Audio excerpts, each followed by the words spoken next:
આજે અમે આવી ગયા છીએ રાતના પંચકેસરી હનુમાન મંદિર, જે વિસાવદરના 4 થી 5 કિલોમીટરના આગળ આવેલું છે.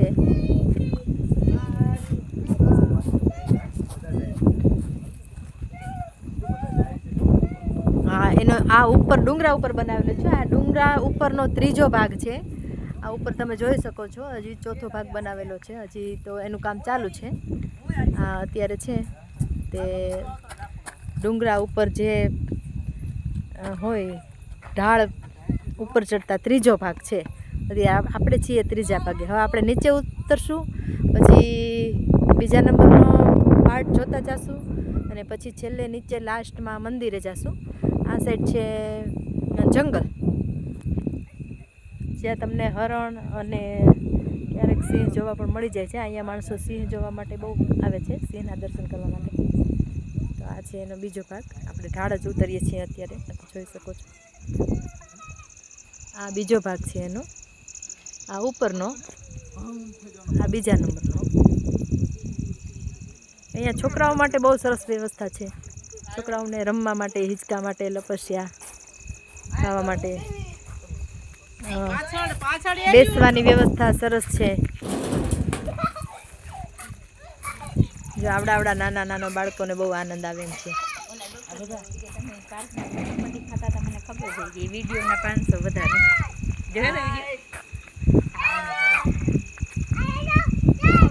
જો નાના બાળકો માટે બહુ સરસ લપસ્યા છે, હિંચકા છે.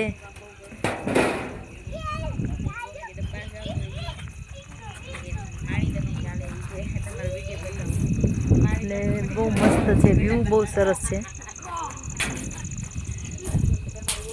ભાઈ, ક્યાંથી આવો છો તમે? મેં ભાવનગરથી આવ્યા છે. બરાબર. હા, અહીંયા કેમ, કોના રિલેશન? મેં અહીંયા દિવાળીની રજાઓની અંદર છે એ સત્તાધારની અંદર ફરવા આવ્યા હતા. સત્તાધારથી વિસાવદરથી લગભગ 7 કિલોમીટર થાય. અને પંચકેસરી હનુમાન છે. સત્તાધારથી નજીકમાં એક સરસ મજાની નાની એવી ટેકરી ઉપર આવેલું આ સ્થળ છે.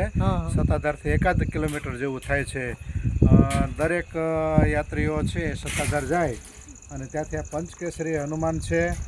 તમારે ફરવા આવવું, બહુ સરસ મજાનું એક પર્યટન સ્થળ છે. અહીંયા હનુમાનજી દાદાનું મંદિર આવેલું છે, ટેકરી ઉપર છે. બાળકો માટે છે એ લપસ્યા અને હિંચકા પણ આવેલા છે. તો દરેકે છે એ એકાદ વખત અવશ્ય મુલાકાત લેવા જેવી છે. બરાબર. આ જંગલનો વિસ્તાર છે કે રેસ્ટોરન્ટ છે બધું? આ અત્યારે રેવન્યુ વિસ્તારમાં આવે છે. જંગલનો વિસ્તાર અહીંથી 2-4 કિલોમીટર દૂર પડે છે. પણ અહીંયા રાની પ્રાણીઓનો ભય રહે છે, એટલે સાવચેત રહેવું જોઈએ. રાની પ્રાણીઓ જો જતા હોય તો આપણે એને હેરાન ન કરવા જોઈએ, એના રસ્તે ને જવા દેવા જોઈએ. સિંહ ને એવો જોવા મળી જાય? હા, સિંહ ને એવું ક્યારેક જોવા મળી જાય છે, બહુ નક્કી નહીં. બરાબર. ક્યારેક જંગલમાં આવી ગયા તો મળી ગયા હોય સિંહ અને દીપડા. તમે કેટલી વાર અહીંયા આવ્યા છો? વારંવાર આવવાનું થાય છે કે? ઘણી વખત અહીંયા આવી ગયા, સ્થળની મુલાકાત લીધેલી. બરાબર. બાળકો સાથે, ફેમિલી સાથે મજા આવે એવું સ્થળ છે. બરાબર. સેફ જગ્યા છે ને? સેફ જગ્યા. સરસ, થેન્ક યુ. ચલો, આપણે ભાઈની મુલાકાત લઈ લીધી છે. બહુ સરસ. ભાઈએ આ પંચકેસરી મંદિરનો આપણે પરિચય આપ્યો કે એમાં શું છે શું નહીં.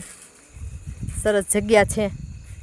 અને આ બધું જે છે આ રેવન્યુ વિસ્તાર છે. આ આપણો ફર્સ્ટ નંબરનો ફ્લોર કે પાર્ટ જે કહેવાય તે છે. આ ફર્સ્ટ, આ સેકન્ડ અને એના પછીનો થર્ડ, એવી રીતે ડુંગરામાં બનાવેલું છે. બહુ સરસ જગ્યા બનાવેલી છે. વિસાવદરથી 5 કિલોમીટરથી દૂર તમે આગળ આવો એટલે જગ્યા છે. અંદર જગ્યા બનાવેલી છે. હનુમાનજીનું મંદિર છે. નાના બાળકો માટે બહુ સરસ ફરવાનું સ્થળ છે અને સેફ જગ્યા છે. દિવસના આવો તો બહુ મજા આવે. અમારે થોડુંક આવવામાં મોડું થઈ ગયું છે કોઈ કારણોસર, એટલે લગભગ વધારે સાંજના ટાઈમે આવે એટલે એને સિંહ જોવાને એવું બધું મળી જાય. પણ અમારે થોડુંક વધારે મોડું થઈ ગયું છે. તો જો આ ડુંગરો છે, આ પાર્કિંગની જગ્યા છે, આ બધો જંગલ જેવો વિસ્તાર છે, જંગલનો. અને આ આપણે મંદિર છે.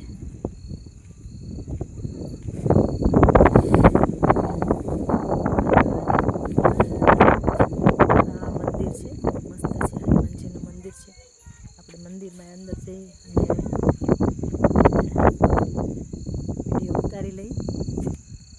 ભગવાનને મસ્ત બેસાડેલા છે ભગવાનને.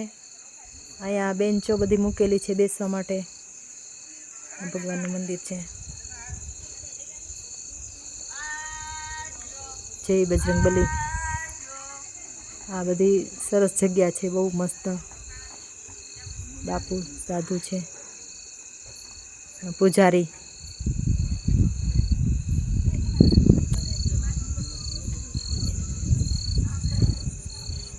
જો તમે વિસાવદર આવો એટલે તમને જો સિંહ જોવાની ઈચ્છા હોય કે બાળકોને ફરવાની, અહીં હિંચકા લપસ્યા બધું છે, જગ્યા બહુ મોટી છે, તો તમને બહુ મજા આવશે. તો મુલાકાત જરૂર લેજો. આગળનો વિડીયો આપણે. તો થેન્ક યુ ફોર વોચિંગ.